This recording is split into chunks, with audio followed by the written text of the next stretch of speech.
Hello, and welcome to our CCEF podcast, where life and scripture meet. I'm Gunnar Gunderson, and I have the privilege of serving as the Dean of Faculty here at CCEF, and I'm joined by my colleagues, Esther Liu and Darby Strickland, also faculty members at CCEF. And we hope that you've really been helped by the conversations that we've been having throughout 2025. Maybe you've recommended an episode to a friend. Maybe someone else has recommended one to you. If it has been helpful, could we just invite you to consider a financial gift to CCEF? With your help, we are committed to equipping the church, not only in the U.S., but around the world, for thoughtful and biblical conversations about issues of the heart, issues of relationships, issues that are relevant to every believer and their walk with Christ. If you're interested in that, please take a moment to visit ccef.org/donate. That's ccef.org/donate for more information and for ways to give. And we're just so grateful for your partnership, because our ministry is fueled by partners who are really passionate about applying the treasures of Scripture to the troubles of life. And today, we really want to talk about what could be considered a trouble of life, but it can become normal enough that we might just exist in it. We might not even realize consciously day to day that this is where we're at, but probably on a fairly regular basis, we have this realization, this is not all that it's cracked up to be. This is not all that I would hope it is.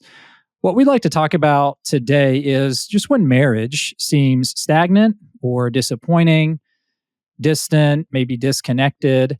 Not necessarily the more extreme problems in marriage, which we address in other places and at other times, but when your marriage is just surviving, but it's far from flourishing.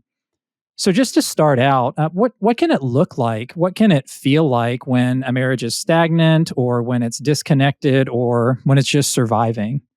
I think that's really good to think about and pause on, because you can have a really busy life and your marriage still not be thriving. You could be doing a lot of activities, taking care of children, friends, have a very active calendar, but not really, your relationship isn't thriving and growing and sustaining. So when I think about that, you were at the intro, Gunnar, I was thinking about marriages that are meh, right? Where the relationship just doesn't have enough to it that you're looking forward and longing to it. And I often think of like when your conversation with your spouse just kind of quickly turns to logistics instead of how you're doing or how their heart's doing.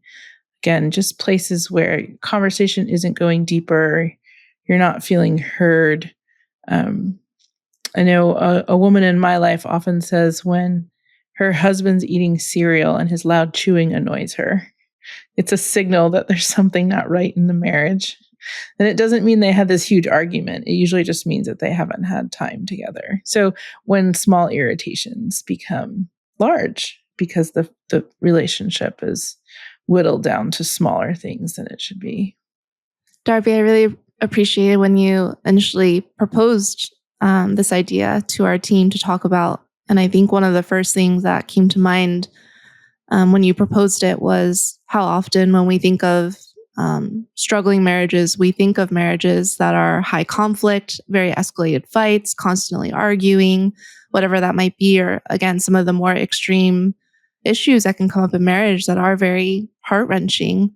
And yet there is a category of marriages that isn't necessarily marked by constant fighting and bickering and escalated arguments and all these other issues, but it is the kind of daily wear and tear, the kind of low-grade resentment, the low-grade, we keep getting into the same issue, we're not really figuring it out. This low-grade sense of, I feel like I'm doing more than my partner's doing, I feel unsupported, or I don't feel understood or seen in a lot of the things that I'm trying to do in this marriage. Something that doesn't necessarily have to be characterized by like hot, heated interactions, but maybe even dynamics that feel a little bit on the colder side. That there's kind of a general avoidance, or maybe even some passivity, some resignation. Like, this is just how it is, and I guess I just need to come to terms with it. So I just appreciated this topic because it opened up an entire category of where marriages can really struggle that isn't necessarily where our minds immediately go to if we think of a marriage that needs help and prayer and support. So, yeah. There have been seasons in my marriage where I've realized looking back, I was coasting, but I didn't realize I was coasting or I wasn't paying attention to it because I didn't see that smoke coming from under the hood.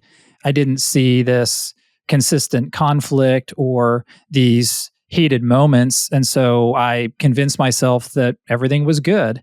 Almost there's this sense of placid peace instead of realizing that actually there may be a greater sense of distance than I realized, or it might not be the level of connection that would honor the Lord and would really honor and give just a pleasing relationship to my wife, a dignified relationship, a meaningful friendship. And it was important for me to recognize that the signs of a marriage that was coasting and a husband that was coasting were more subtle. And it was important for me to start to recognize those and have a more delicate perspective on how I think about our marriage and where it was at. I would say, Gunnar, it's for me raising 3 kids, homeschooling them, having my middle child with developmental disabilities. We probably had therapists in the home 5, 6, 7 times a week. So for me, I was just too busy even to see that their marriage wasn't flourishing. We didn't have time, right? And every interaction, every meal, there was something with this particular child getting our attention that needed to be addressed. Like our family rhythms were all about supporting this child and getting things stabilized. So it was just a sheer busyness of that season.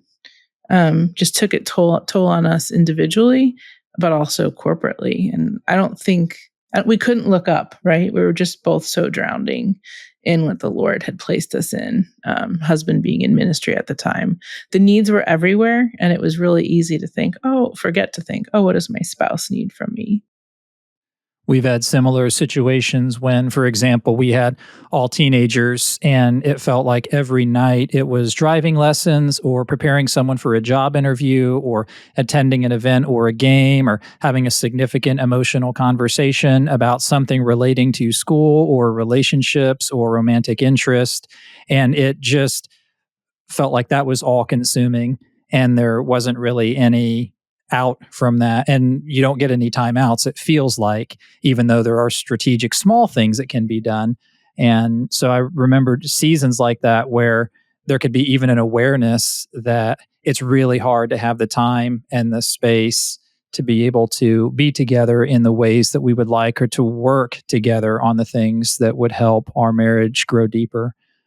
Yeah, and I think of other friends of mine who struggle with this because their spouses don't know how to meet them, right? They just either don't possess the knowledge of how to enter in and be a good friend. They haven't seen that modeled, or they have some neurological diversity in just the way that they're able to be present in a conversation. Either they can't attend to detail or they're not picking up on certain things. And so there's all sorts of reasons why people can be together, but not together.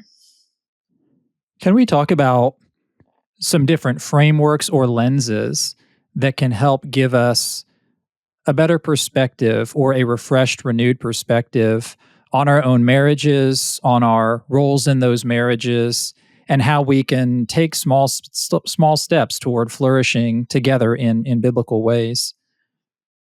Do you feel like we're already starting to get at that even just by naming? Even just by naming some of the common struggles that can arise in different seasons of life too. I appreciate both of you kind of identifying a certain season of parenting and your children being a certain age or going through certain struggles. And I'm witnessing my brother and sister-in-law navigate a different season of parenting where they're younger and it's birthday parties and dance classes and dropping them off, picking them up. And then one is like at the same time as the other. So they have to coordinate the transportation of who's doing what and when and all the logistical details. But just recognizing the different seasons that marriages can have. And a lot of that is based off of different seasons of even parenting and the ages of our kids and what they happen to be going through. But I do appreciate the naming because so often it can start to run on autopilot. And so even slowing down to say, what are the potential pitfalls that marriages can run into? What are these words that I would actually take the time to process is actually characterizing my marriage, even if, like you said, Gunnar, there's no smoke coming out of the engine, but even taking a step back, taking inventory and saying, how would I think about marriage and how I've been connecting with my spouse lately? How would I actually start to name some of those dynamics that maybe feel so normal and so like this is just how we do things, but actually are ways that the Lord might be inviting me to consider better and more flourishing things to move towards. So I do feel like so much of this is even taking that time to name and articulate for ourselves, take inventory of where are we right now? Where is this marriage right now? How am I doing as a spouse right now? I think the category that's been really helpful to me is, are we good partners? I can check yes to that, like throughout the course of my marriage. But is our spiritual friendship growing? That has just been a much more challenging question in certain seasons. So it's the idea of sometimes we can think about our marriage as a business relationship because we have all these commitments, a budget, relationships, right? There's limited resources, we're making decisions, and we're seeing the people under us flourish. We're managing our responsibilities well. But is our friendship growing in the midst of that? And how are we spiritually fortifying one another? And I think that has just been really helpful to me, just take a different level of inventory. And that's one of those categories, I think, that's helped me reframe how I might fill my calendar or how I need to be praying for my spouse and spending time with them. Something that I've been hearing a lot in my premarital counseling is my premarital counselor continually bringing up the phrase contract versus covenant and saying, ensure and pray that and prepare your heart that you are making a covenant and not a contract. And I think one of the things that he's trying to get at there is how often marriages, any relationship really, can become an arrangement of, if you do this for me, I'll do this for you. If you don't do this for me, then I don't want to do this for you. And how often relationships can slip into that kind of mindset, and how much marriage, the covenant that we're making before God is something way more and in a lot of ways way harder than if you scratch my back, I'll scratch yours too. So that's certainly been on my mind as a very humbling and sobering reminder of what marriage really is and what that commitment is that is so weighty and yet beautiful at the same time. That's just a great way to guard against resentments, because there are going to be seasons where one person is serving and striving harder than the other. It's just by nature, right? We always say in my home, only one person's allowed to be crazy at a time, usually because someone is, and the other person's going to be carrying the other. But I think that Tim Keller, right, he says it so well, like, we don't love people because they're useful to us, right? God gives us a way that we move towards them because Christ moved towards us. Or Ed has said this unbalanced love, like we're right. And that phrase from Ed has just really stuck with me. Just this unbalanced love. I'm called to love in an unbalanced way, because that's how the Lord has loved me, and that can revive my marriage and inoculate me against some of those resentments. When I think about a contract tends to function as a ceiling. So I'm not going to go beyond the terms of the contract. I'm just trying to basically meet them. And there's so many other things to that are unhelpful when we think about or approach a marriage. But I think of a marriage as something where the vows that we've made together serve as kind of the floor. They're the soil, the garden in which sacred relationship grows. And I'm wanting to help that flourish in all sorts of little micro ways, not just the big ways that I'm expected to keep and wouldn't want to go outside of because that would be scandalous. It's actually those smaller ways of cultivation that are so deeply meaningful when I really see Cindy and I want to know her not as a wife, but as my wife and as Cindy, and as who she is as a person and who she is and who God is growing her to be through each season of her life, because who she is develops and changes as she takes on responsibilities, and new relationships and things ebb and flow in life. And so that's such a different view, as the Lord keeps reminding me of that, than the view that just sees a basic ceiling of things that I need to get done. The other thing that stands out to me is that in a marriage, we each settle into our kind of functional roles.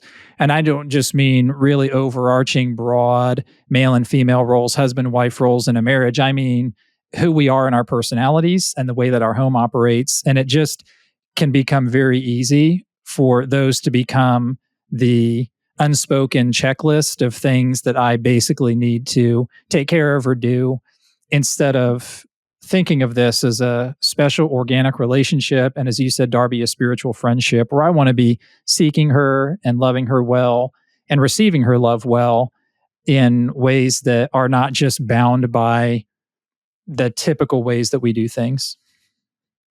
As you're talking, Gunnar, it made me think of a lot of marriage books that I read during my premarital counseling time many years ago. And it actually focused a lot on roles.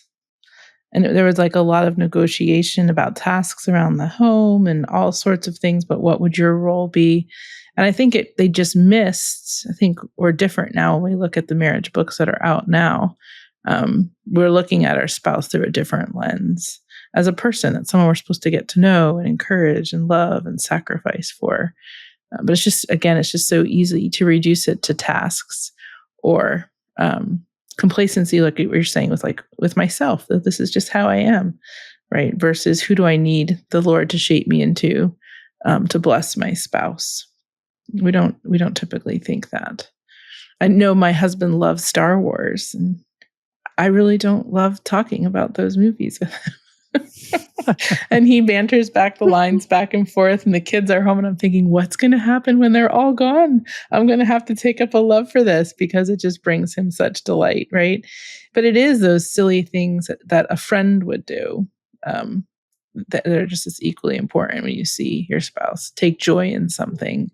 You want to be able to participate in that with them, even that it isn't something that is your preference.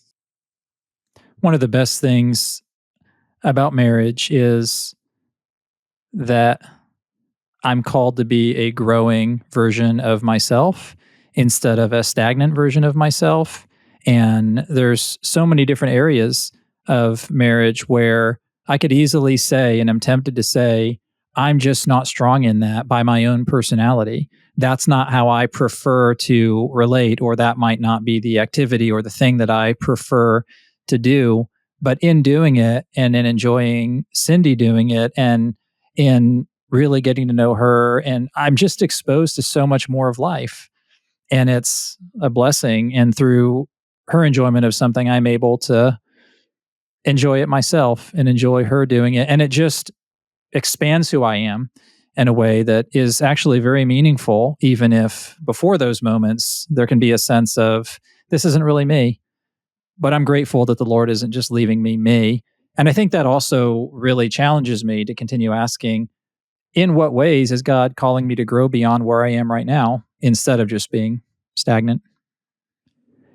Can we talk for a minute about how we might try to approach this kind of relationship when one spouse maybe doesn't want that kind of spiritual friendship or doesn't seem ready to pursue it, when there is not a both sides approach to this dance that we're talking about?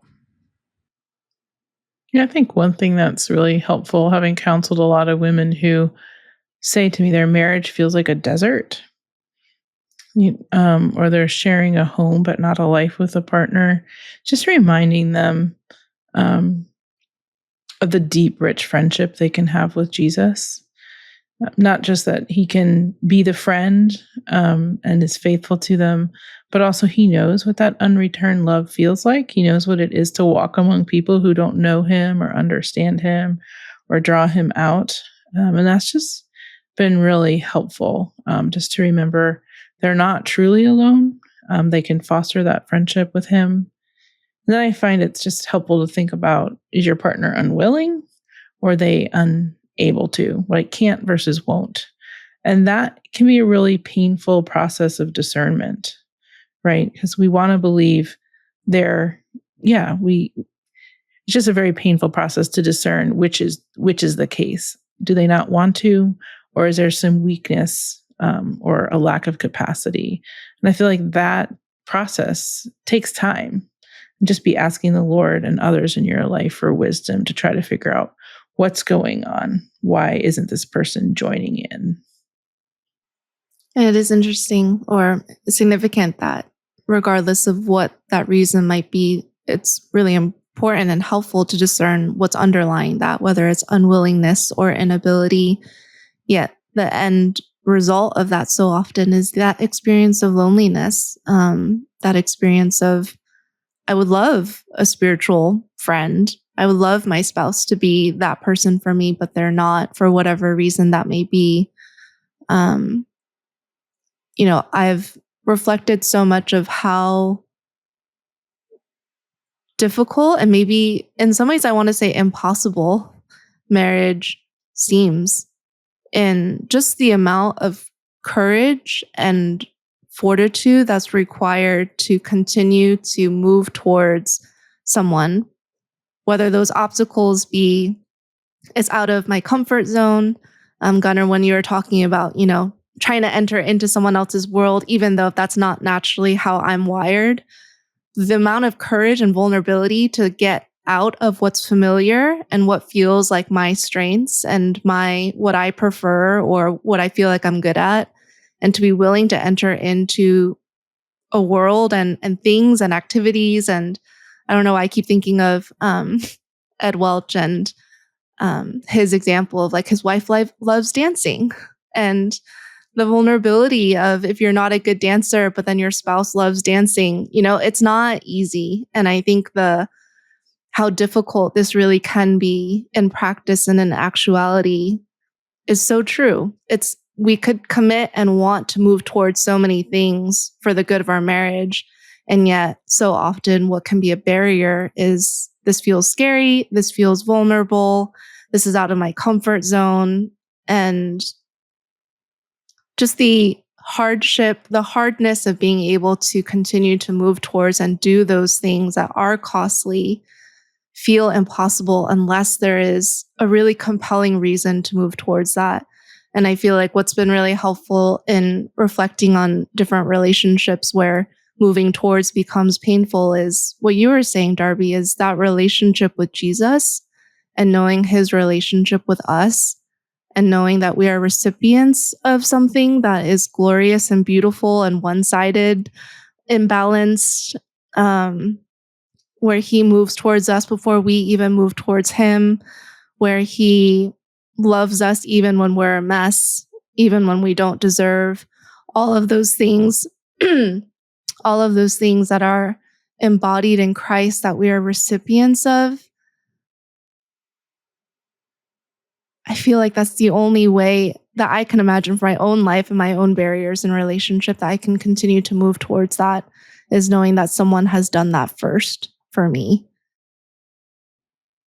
And knowing that I'm consistently pursued by the Lord, who pursued me first and continues to, does have a warming effect on my heart, and it changes my heart, and it also motivates me outward to want to pursue in that way.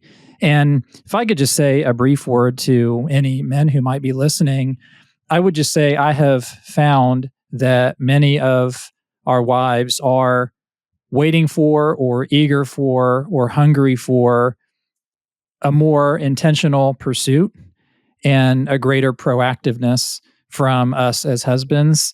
And I know from experience that it can sometimes feel like I'm not great at whatever it is that I'm being called toward, but it is such an opportunity for me to grow in the Lord, and such an opportunity for me to rest in him and trust him and ask for his help, and to practice humility and say, Lord, please help me learn how to better love this woman that you have given me as a tremendous gift, and help me to grow in sensitivity, in pursuit, sometimes in bolder leadership, where it's important to work together more proactively towards decisions about what the future might look like, or what we're going to do for schooling for the kids, or how to address something that's pretty challenging in one of our lives, or where we're going to go to church as we're in the midst of a church transition.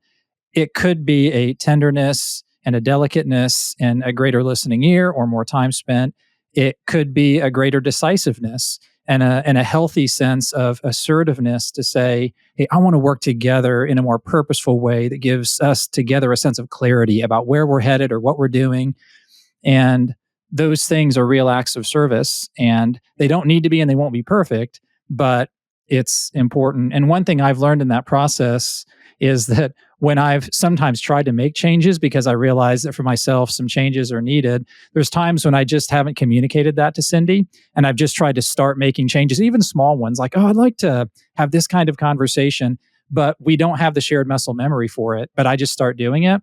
And then there isn't the kind of reciprocity instantly that I'm hoping for, and it doesn't resonate like I'm hoping for.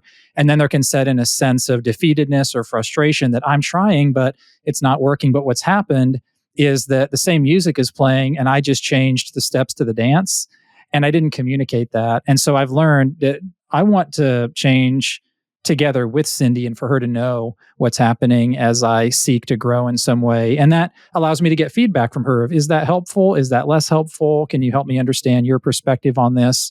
Can you help me? Because I need your help in this. And I know for me, that can be a really helpful thing just to communicate about in what ways it's helpful to grow. I'm going to give men the Cliff Note version of that.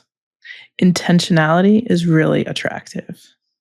And it goes a long way in a marriage. When a woman feels that you've been intentional on the three different ways that you outline there, it goes a long way. And you can kind of fumble doing it, but knowing that you've thought about this, thought about her, it's just a sweetness.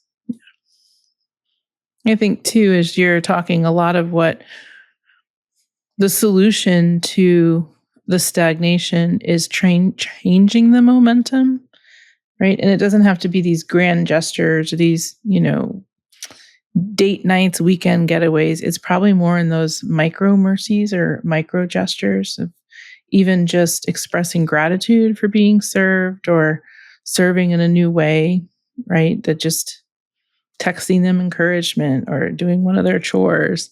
It can be in these small moments that say, I see you, I care about you, I want to help you, want to enter into your world.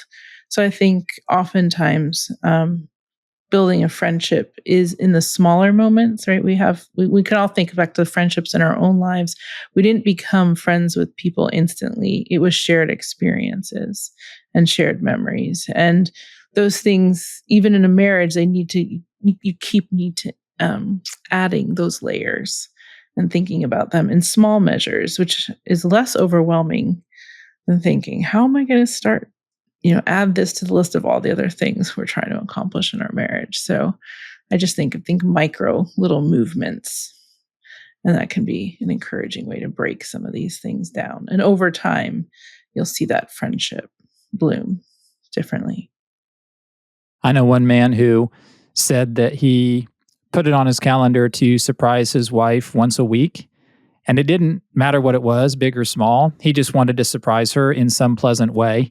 And that was really helpful to him because it was a consistent reminder and eventually a habit that he would think creatively about who she was, what she would enjoy, what would just put some wind in her sails and be an encouragement and something fun. And some of those things certainly become memorable. Some of those just happen in a moment and they pass by. But I was just really encouraged by how consistent and simple and small that was, and yet how much of a blessing that becomes over time. One thing that I appreciated in one of Ed's journal articles about husband and manhood, and I should probably have the title readily available.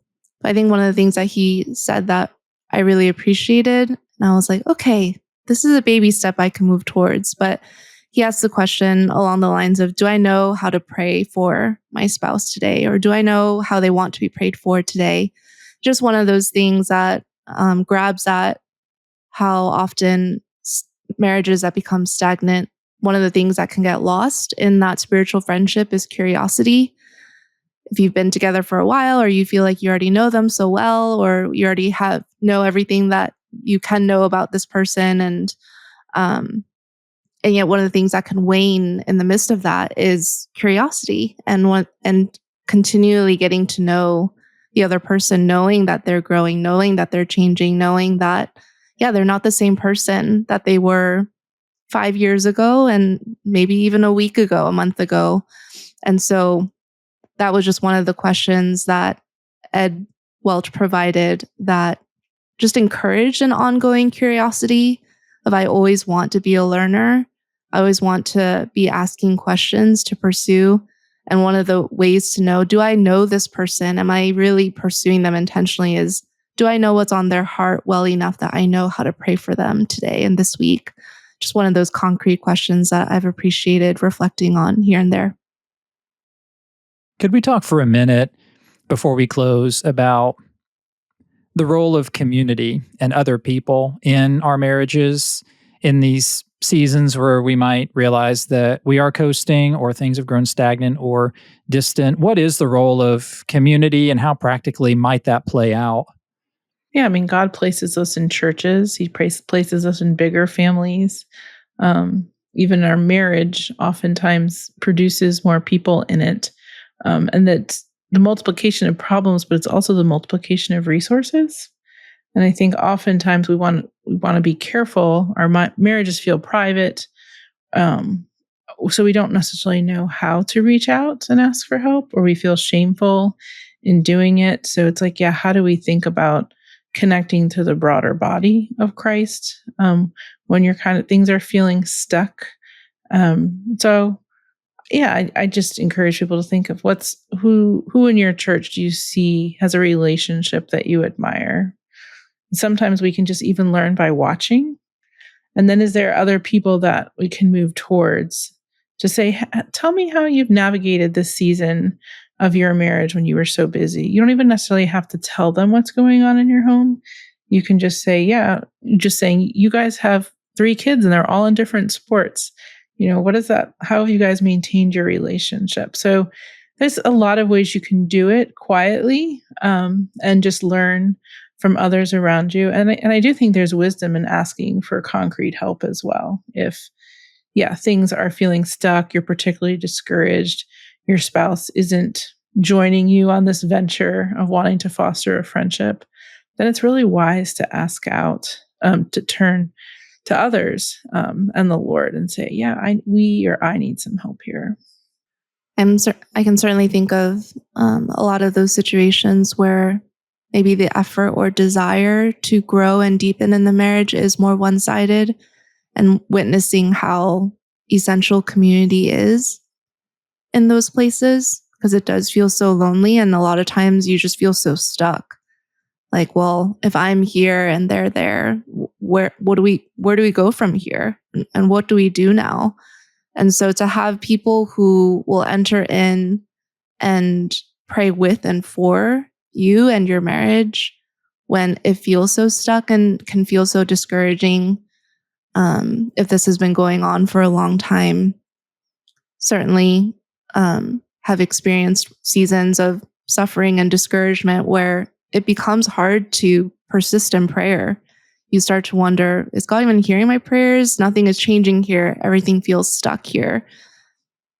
And those times ending up being the times where, even when I lack the strength to pray for myself, to pray for my own relationships, becomes times where people can enter in and pray with and for the marriage that I lack the faith to continue praying in. And they end up, in some sense, holding up my arms in ways that I can't hold up for myself.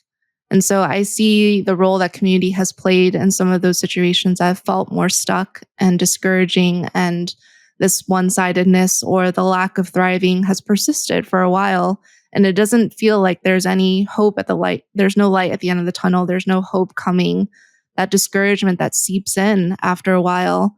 And people who can hold on to faith for you on your behalf, even when your faith feels like it's faltering in the midst of that, has been such a blessing to those that I know who are struggling and want to see change happen.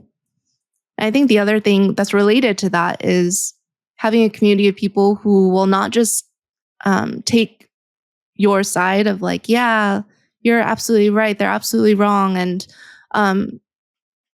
yes, validating is important. And yet people who will hold on to hope for your spouse in the midst of that, and who will hold on to hope of redemption for your spouse, to hold on to hope for the marriage in the midst of that. I found that that kind of community is so beautiful. Someone who will not simply sympathize in a way that makes you feel even more hopeless about the marriage, but someone who will say, you know what, I'm going to pray for your spouse. This is really hard. I see the ways that they are trying here, but I also see the ways that you still feel lonely. But I'm going to hold on to hope because God can do the impossible, and he can instill hope in marriages that even feel hopeless in the stagnancy. And people who will hold on to that has been really valuable and really beautiful. Yeah, I think the other thing that I've seen work really well in community is sometimes the things we desire for or long for in our marriage won't ever be. And sometimes we have to recognize I'm going to seek those things elsewhere, not in a way to undercut my marriage, not secretly, not stubbornly, but yeah, for me to really be thriving, I need our marriage supplemented in some ways. And I can think of a few women I marry that are married to men of few words, right? And in order for their marriage to thrive, they schedule a couple lunches with women throughout the course of the week. So they have time to have those deeper conversations. And it takes takes pressure off the marriage. And so that the time that they're together, she's processed, she's done the verbal processing, she can go to him differently. She's not looking for everything from someone who can't give it to her. And so there's a lot of time. Sometimes we supplement with our interests. My husband, again, loves hiking and camping. Those aren't things that I love to do. I will do them on occasion, right? But it's far better for him to get to do the riskier, scarier things with other people, right? He's not pressuring me to do things that aren't good for my body. So I think of sometimes we supplement wisely so that our relationship can flourish and we delight. A spouse who loves you will take delight in you being loved elsewhere within the right parameters, of course. So I just think there's wisdom in that as well. Just recognizing some things that you long for might not surface. So is it good and is it wise and how can you do it honestly? Where else can you find those things? Which I find so helpful, Darby, for you to mention that, because I was raised on like Disney princess movies and Hollywood movies that did make relationships and romantic relationships and marriage the end all be all. Like this person is supposed to be everything to me and is supposed to serve every single need, every single want. If they're the right one for me, then they should be able to meet me in all of those things. And I was indoctrinated in that through movies. And so there is kind of this wisdom of actually God designed that even within marriage, there's kind of this gift of community in the midst of that. And maybe that notion of my spouse has to be end all be all, everything, fulfill every need, meet every expectation in some shape or form.